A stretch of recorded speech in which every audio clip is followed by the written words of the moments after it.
But once I sit down, I'm not going to be able to get back up. So I just want to say a little bit about myself at first. And it's really interesting to see how life works in really weird patterns and the way that God has worked in people's lives.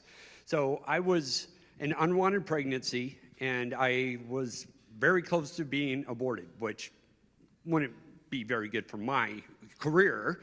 And I wouldn't be standing here tonight. But because of a family, they said, no, you're going to go put the kid up for adoption. Then a family adopted me, and I was in and out of group homes and foster homes, all that kind of stuff. I joined the Marine Corps, and I just wanted to go serve my country and make something of myself. And then God has the, I don't know, probably weirdest sense of humor I could possibly think of, and wanted me to be a high school football coach. Now, I didn't want to be a coach. I don't know anything about football.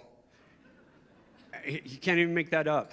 And I never learned anything about football the whole entire time I was coaching. That's why they should have fired me, right? But no, I had to go and take a knee and thank God after every single game. And at that point, I was stuck. I had nowhere to turn because I didn't know where to go. I had people like you that were backing me up, supporting me, and talking into my life. And that's when these guys came in. So, Jeremy. Well, thanks for having us. To follow up on the good doctor's comments tonight, we hope we don't step on any toes. His favorite character in the Bible is Elihu the Shuhite. Yeah. I'm a dad. It's on the contract. I have to say these things. That's why we lost 7 times. He's that kind of lawyer, too. So turning from the not so serious to the serious, we came in on this case back in, was it 2015, right? There were 3 cases we actually took at the same time in September, October, and November of 2015. 2 of them were resolved before his was. His case comes in after, well, we should back up, right? Now, let's tell a whole story about Coach Kennedy. He told you a little bit about himself, right? He was born after not being aborted, thankfully. He was adopted into a family. The family started having kids. The family determines that, well, maybe he and his adopted sister are not as necessary as they once used to be. And so they became a little bit less welcome in the home. And Coach Kennedy finds himself living more or less homeless from the age of about, 10 until he left to go to the Marine Corps. What do I mean by homeless? Well, I mean that the people across the street would leave their RV open so that he could have a safe place to sleep at night. Sometimes he had to sleep in a dumpster downtown because the insulation was nice and warm and dry. Remember, this is the Pacific Northwest. He became aware of the kindness and welcoming of the Catholic Church because he broke into one to spend a night in there one night. And that's not exactly, a great spot for a 10-year-old kid to be sleeping. Let me tell you, I grew up in the Catholic Church, so I knew that was a safe, warm place. But let me tell you, when you go there at night and you break in, and they always have those candles that are lit, and you see shadows on the wall, a 10-year-old mind goes crazy. You hear the creak of the wood. I was terrified. I was praying. That was the first time I really, really prayed to God that night just to get me through it. And thankfully he did. He lived to survive another day. By the age of 15, he's living on his own in a one-bedroom shack that was about a third of the size of this stage.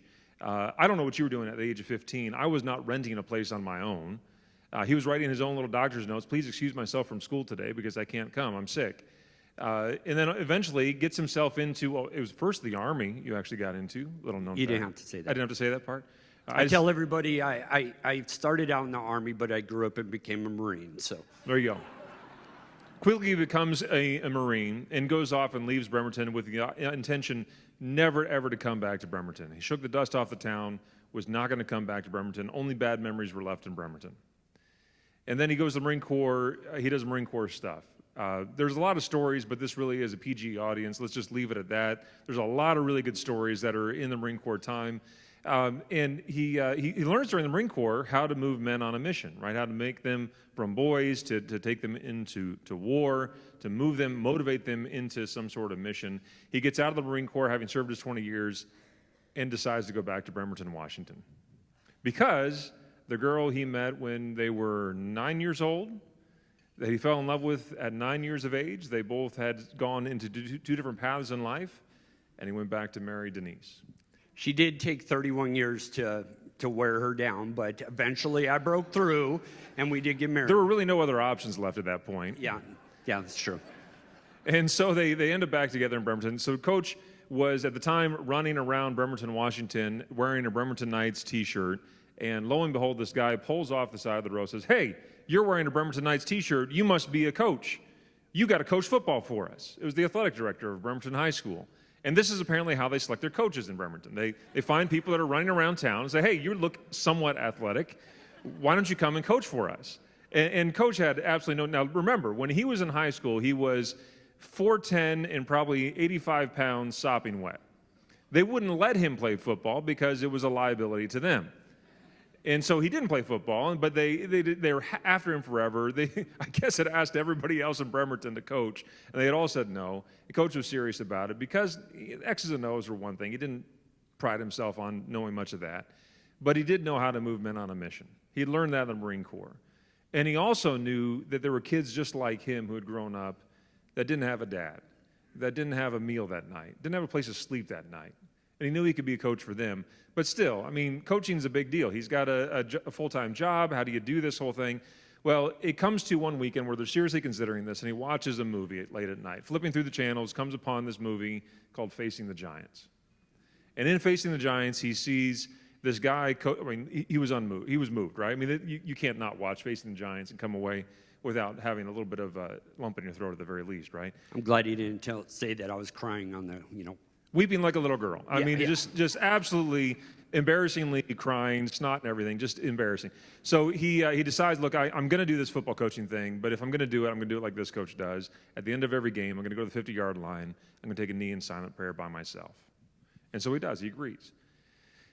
8 years go by. Everything's going great. Kids come up to him and say, "Hey, Coach, what you doing at the 50-yard line?" He goes, "Well, I'm just praying for you guys." "But hey, can we join you?" He goes, "Well, it's a free country. Do what you want." And so some kids start joining with them. And then about the 8th year, let's take a survey of the room, hands up.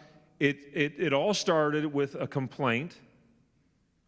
It all started with a compliment. How many for complaint? How many for compliment? Complaint?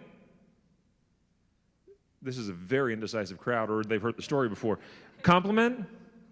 Boy, I didn't give 3 options. I gave 2. It's after dinner. Okay. It all started with a compliment. You want to pick up the story?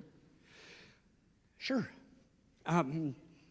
Yeah, the compliment came to the principal. One of the administrators at another school district saw what we were doing, and it was after a tough loss. It was triple overtime. It was just one of those games that is just awesome to watch. And afterwards, when you lose by that small of a margin, you kind of have hard feelings sometimes. But we all got together, and they saw us praying on the football field together, interlocked arms, both teams together. And he felt compelled to call the principal of our school and say, "Hey, I just want to tell you what your football program is doing is really awesome." So like any good administration, they want to make sure that I'm doing the right thing. The school does have one policy. The policy is do not encourage nor discourage kids in prayer. So I was good with that because I didn't care if they came out. If they did, cool. If they didn't, cool. Because if I told the kids to come out, to me, that's just as bad as telling them that they can't come out. So all of this stemmed from just a compliment saying we were doing it awesome. A terrible game, a telephone. Everybody overreacted like they normally do. And I thought we would be able to just talk it out like adults. You would think after a decade of me being there with these guys, that the athletic director, the head coach, the principal runs a youth group on Wednesday nights. So, that you think that wouldn't be a problem for somebody to be praying. The superintendent, who is still a good dear friend of our family, he went to the same church as I did. So these are good, strong believers, but they were absolutely crippled to stand and do anything differently. And it was really sad that the superintendent, after 37 years, trying to get to that pinnacle of his career, he was not going to stand up for a high school football coach taking a 30-second prayer. He was not willing to put his entire life on the line for that. And I totally understand that. So that was one of the reasons why I decided that I had to continue on with this fight. And that's where I really needed help, because the district lawyers were the ones driving this. And I don't know about your school districts. I thought it was the school boards and the superintendent. Up in Washington, it's not. It's all the lawyers that run it. So that's a scary thing. That one lawyer group covers all of Washington state, and they have one agenda to get religion out of the public square. So I needed help, and these guys came to my rescue. So the complaint happens, the compliment happens, the investigation takes place. The school decides, well, you can't be praying on the field. Let's try to think of some reasonable. We thought we'd send a letter and this thing would be done. He thinks it's law and order. It's going to be, back and forth, cute scenes, then dun dun. It's going to be over. Not so much the case. No, not even close. So we say, okay, what can we do to work this out? I said, well, he can't pray on the field. No, that's his commitment that he's made to God. It's got to be on the 50-yard line. It could be on the visitor side. It could be on the home side, but it's got to be somewhere on the 50-yard line. That's where, no, you can't do it on the field. How about you go on the edge of the bleachers? No, his commitment before God was to pray on the 50-yard line. Well, I'll tell you what, he can go back into the school and pray. The big argument was that his prayer for 15 to 30 seconds was taking him away from his post-game job duties. And so they wanted him to do was to walk off the field, all the way across the field, across the track, up the stairs, across the practice field, into the school building, down the hallway, and into some corner office somewhere. That's where, I could be, away from your job duties for 15 seconds. It's like 15 minutes to go do that thing. They offered, tell you what, he can go up in the press box. That's closer to the field, right? Sure, you got to go across the field, across the track, up the stairs, outside of the stadium, down the sidewalk, in a side entrance, up a ladder, across a catwalk, and into this giant press box with these huge windows that everybody can see him doing prayer up there. These are the compromises that they came up with, neither of which were, according with his religious beliefs, his commitment he made before God, and certainly didn't solve the problem, because what was the problem to them? Not only was he away from his job duties, but they could see him in that kneeling pose, and they knew he wasn't tying his shoes or looking for a lost contact lens. They knew he was praying, and because others could see him praying, especially students, that was breaking the Constitution, the Establishment Clause, that he was establishing a religion, coercing students by sight. And so they suspended him, and then at the end of the season, they stamped a big mark on his file that said, "Do not rehire." And then we spent the next 8 years arguing about whether or not he'd been fired. I don't know about you, if that's "do not rehire" in your file, what do you think you were? You were fired. He was fired. And just to add to that, so I happen to know the HR department at the school district really well. I wake up with the HR director every morning. It's my wife. So I think I know the rules about if you have that big stamp, "do not rehire," you're done. There's no way you could possibly do that. So imagine this going on with my wife being the human resource director. During this time, we had some intense fellowship. We almost got divorced over this. It came to that. And it was so bad that she was totally alienated in her job. She was mad at God. She was mad at me. She was mad at herself. She felt just totally useless. And then the hate mail started coming. And let me tell you, there are some hateful people in the world. She got death threats. The school got death threats. They had to post cops. They had to call the FBI because they were saying they were going to, send bombs to the school district. And people would come into the office and school boards and just cuss out my wife and tell her, "We hope you burn in hell for not standing with your husband." And these are Christians that are doing this. Not to mention all the interesting people that showed up at the games. We had one game where, if you want to find something really humorous, Google Coach Kennedy and Satanist. I don't think those go together really well, but it will bring it up. And you will see that we had the local group of the Satanist group in Kitsap County show up to one of our games. They were wearing horns. They had makeup all over their faces, black robes. It was the craziest thing you've ever saw. And the coolest thing about that one experience is that the whole entire school body went to go see the freak show. You can imagine kids. They go up to the fence, and then we had some kids standing up there with a cross, and the whole entire student body was yelling, "Jesus, Jesus." That is a cool moment. So we're really left with no other option. Now, my boss called him, and what was the first thing he said to you on the phone? Are you one of those religious wackadoodles? It's a technical legal term. Yeah, that's a legal term for lawyers. And he was a wackadoodle, but not a religious wackadoodle. So it worked out. We were able to represent him. Now, he had a friend on the coaching staff that had played football at Bremerton High School with another guy who happened to be an attorney, not in Bremerton, Washington anymore. He was an attorney in Oklahoma. My boss, Hiram, who just talked about the religious wackadoodle comment, he was at a conference with AJ, the kid from Bremerton, that now was an attorney in Oklahoma, happened to be at this conference in Oklahoma together. And AJ looks at Hiram and says, "Hey, I was supposed to talk to you." "Really? What about?" "Well, I got this case back in Washington. Are you interested?" And we said, "Yes, that's a great case. We want to talk more about that." So after they couldn't accommodate his religious beliefs on the field because they had to, walk all over creation to do that instead, we were left with no option. We had to file a lawsuit. And so we filed a lawsuit, and here's how it went. We lost at the district court. We lost at the Ninth Circuit Court of Appeals on the 3-judge panel. We appealed that to the full court, the en banc panel.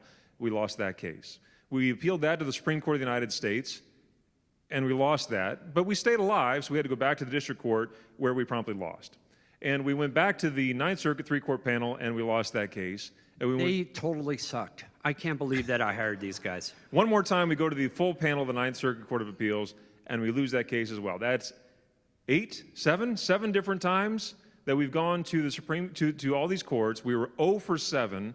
We go to the Supreme Court of the United States, and not this past summer, but the one before in 2022, we win the Super Bowl for Coach Kennedy.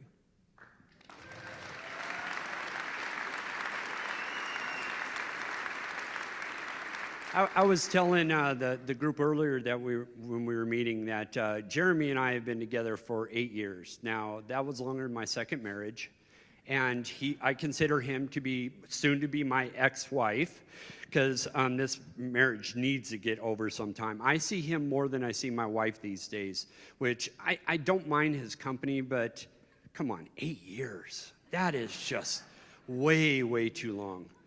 But the great thing about these guys is they did take my case, and I didn't know what all these words were, a pro bono. And they had to explain everything to me because I am twice and with pictures, but yeah. Yes. I am a high school football coach. I am a Marine. I drag my knuckles everywhere. And, I dress like this. This is my dress up because I'm wearing a belt. So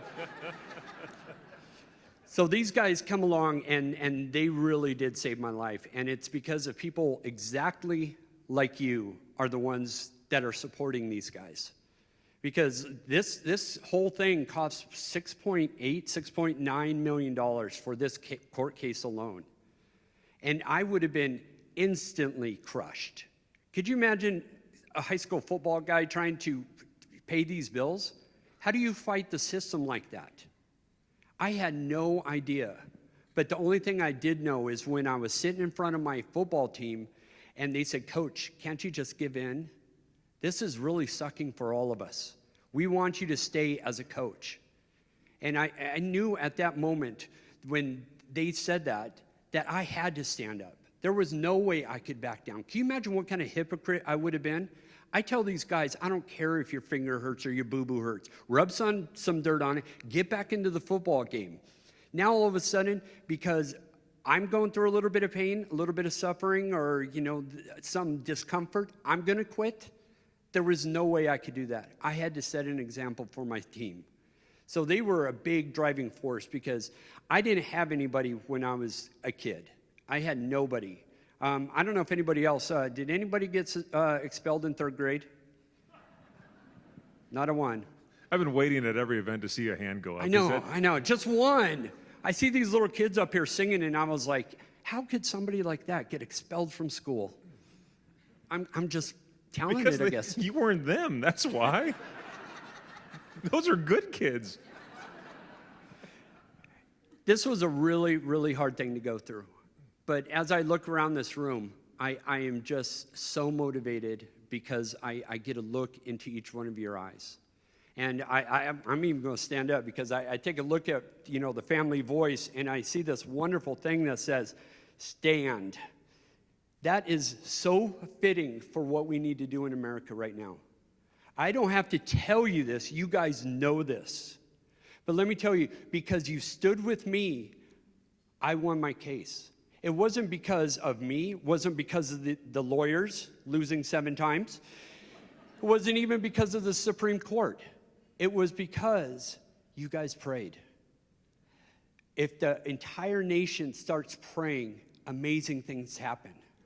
So just my curiosity and just my own curiosity, did anybody in here pray for me during the past 8 years? If you had, please stand up. Keep standing. If you support families, stand up. Come on. So, if you look around the room, this is what changes a nation. It's not this one guy who you guys stood up with and joined arms with and got me through this. It's because of guys like this who are willing to put their entire life on the line to make things happen. Your representatives in your states. That is what makes things happen because we stand together. So I'm going to kick it off to my lovely assistant here because I think he's got a good challenge for you. Go. Well, look, you all have stood, and you all stood with him during this entire campaign. I know what Norman goes through because before I was doing the job I'm currently doing, I was Norman in West Virginia. This is a difficult job to do. This is a lonely job to do. This is a hard job to do. Here, look, Coach Kennedy took on a case and went all the way to the Supreme Court of the United States. He never planned to do that. I don't think any of us plan to be sued someday or go file a lawsuit and go overturn a precedent, but that's exactly what Coach Kennedy's case did. There was a case from 1971. I won't get into the specifics of it all, but trust me when I say to you that that case had been interpreted, reinterpreted, and then misinterpreted again to mean that any time religion would pop itself into the public square, it had to be censored. It had to be wiped away. It was treated like religion was a virus. And you were going to catch it if we didn't break out the Lysol and spray down every single surface in the school. And so if religion ever popped itself up anywhere in public, but especially within our schools, it had to be put down, eradicated, and opposed. And for the last 50-plus years, you and I have subtly begun to believe that that's true. But Coach Kennedy took a knee and stood up for your religious freedom. And because he took a knee and stood up for your religious freedom, we are today more free than we've ever been before. Certainly during my lifetime, and as I look around, during most of our lifetimes, we are today more free than we've ever been before. What does that mean for us? What does it mean for you and I? It means that we have to live like free people. We forget what it means to be free because we've been for 50 years now living under a time when religion needed to be censored, opposed, and suppressed. I've got a challenge to each and every one of you. You don't have to be Coach Kennedy. You don't have to be Norman. You certainly shouldn't be Jeremy Dys. But you should be you, and you should be free. I love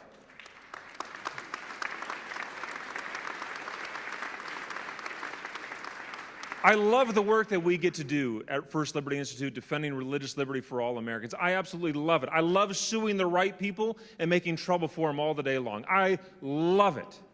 I love winning cases, and we win a whole lot of cases, including Coach Kennedy's. It may take us a little while to get there, but we win those cases, and when we do, we secure your freedom and your kids' freedom and your grandchildren's freedom. But what worries me is that we win all these cases, and everybody goes, that was a cool case. And then they don't live like they're free people. We won a case a couple years ago involving a veterans memorial. You know, all those memorials that were shaped like a cross or a Star of David or the Ten Commandments, and this group would come in and say you can't have religion in public. That case overturned all of those cases and said you can put all those monuments back up, and yet those monuments are still in mothballs somewhere. If you've got one of those monuments, take it to your city council and say, put that thing back up. It belongs there. If you don't have one, go get one and put it up anyway. Don't be afraid to be a free people. Go and be free. Live like a free people. Thank you. Good night. God bless you guys.